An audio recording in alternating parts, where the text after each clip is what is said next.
India post news में आपका स्वागत है। आपका नाम क्या है जी? सुखदेव सिंह कोकरी कलां, जनरल सकत्तर भारतीय किसान यूनियन एकता उगराहां जी। सरकार ने तीनों के जो कानून है वो वापस ले लिए, तो अब किस बात के लिए ये रैली है?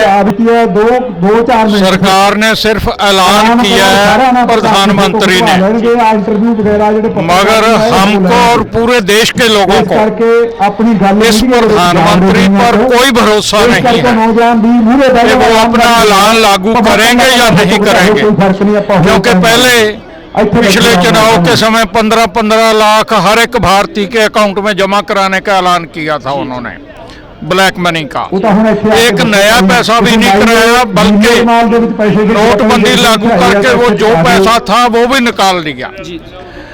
इसलिए बेशक ऐलान कर दिया प्रधानमंत्री ने, उसको मजबूर होना पड़ गया, मगर जब तक वो लागू नहीं होगा, पार्लियामेंट में पास होकर राष्ट्रपति के साइन नहीं होंगे, हम कैसे मान लें कि वो लागू हो गया? चलिए, वो कानून वापस हो गए, और अगर कानून वापस भी हो गए, मान लीजिए राष्ट्रपति के साइन भी हो गए, तो जो मांगे इसके साथ आंदोलन में रखी हुई हैं हमारी शुरू से, एमएसपी सारी फसलों के लिए पूरे देश में गारंटी करने का कानून है खरीद, वो कानून अगर पास नहीं होता और बिजली बिल 2020 अगर रद्द नहीं होता, प्रदूषण के जरिए पराली का कानून रद्द नहीं होता, और इस आंदोलन के दौरान हरियाणा में और दिल्ली में जितने भी केस किसान लीडरों के खिलाफ, किसान कार्यकर्ताओं के खिलाफ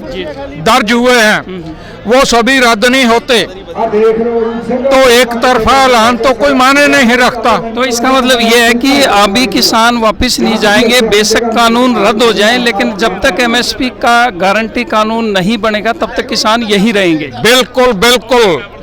कल को जो रूप है अगला आंदोलन का, वो कल को संयुक्त किसान मोर्चा की मीटिंग में पास होगा, उसी के मुताबिक आंदोलन को आगे बढ़ाया जाएगा।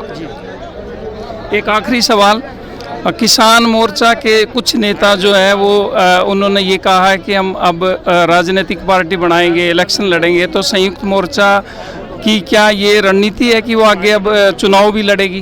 बिल्कुल, संयुक्त किसान मोर्चा की ये रणनीति बिल्कुल नहीं है।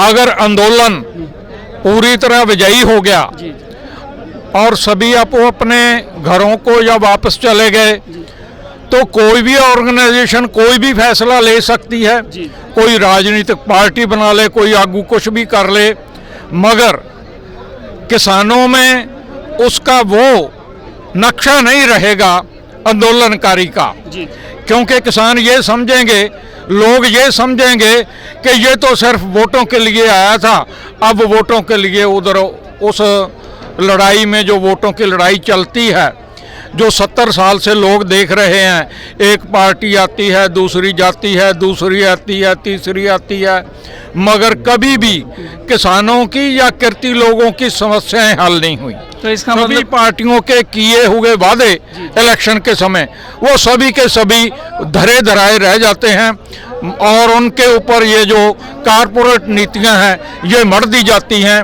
जैसे मोदी उन सब से आगे निकलने को कर रहा है कि मैंने सभी से ज़्यादा कारपोरेट नीतियाँ मढ़नी हैं, वो पिछला तजर्बा जो बताता है, हमारी ऑर्गेनाइजेशन का, किसान संगठन का शुरू से ये नीति है, लिखती कॉन्स्टिट्यूशन है, हमारा संविधान है कि जो इलेक्शन का काम होता है वो पॉलिटिकल पार्टियों का होता है। हमारी कोई पॉलिटिकल पार्टी नहीं, सभी पार्टियों के, सभी धर्मों के, सभी राज्यों के, सभी जातों के किसानों की ऑर्गेनाइजेशन है, हमारी किसानों का संगठन है। तो इसका मतलब ये है कि आप जो किसानों के मुद्दे हैं ये जैसे ही सरकार हल करेगी, आप सब लोग अपने अपने घर चले जाएंगे, और जो राजनीतिक पार्टी बनाने का या चुनाव लड़ने का मामला है वो व्यक्तिगत मामला है, कोई भी लड़ सकता है, कोई भी राजनीति कर सकता है। एक तो चुनाव लड़ने का मामला या चुनाव में हिस्सा लेने का मामला व्यक्तिगत है हमारे संविधान के मुताबिक। दूसरा ये है कि जब चुनाव होते हैं तो सभी पार्टियों के आगुओं से हम सवाल करते हैं, उनको पूछते हैं कि ये जो WTO की नीतियां हैं, अखौती आर्थिक सुधार हैं, आप इनको रद्द करेंगे? आप लोगों के पक्ष की नीतियां बनाएंगे? आप लोगों के पक्ष के कानून बनाएंगे? आप किसानों का MSP को कानूनी गारंटी दोगे? ऐसे सवाल हम अब भी करेंगे। अब भी अपना एजिटेशन जो ये चल रहा है आगे बढ़ेगा। ये नीतियां पूरी तरह रद्द कराने के लिए, कारपोरेट नीतियों को देश से बाहर भगाने के लिए आपका आंदोलन जारी रहेगा? जारी रहेगा। उसका रूप क्या होता है संयुक्त किसान मोर्चा भी तय कर सकता है।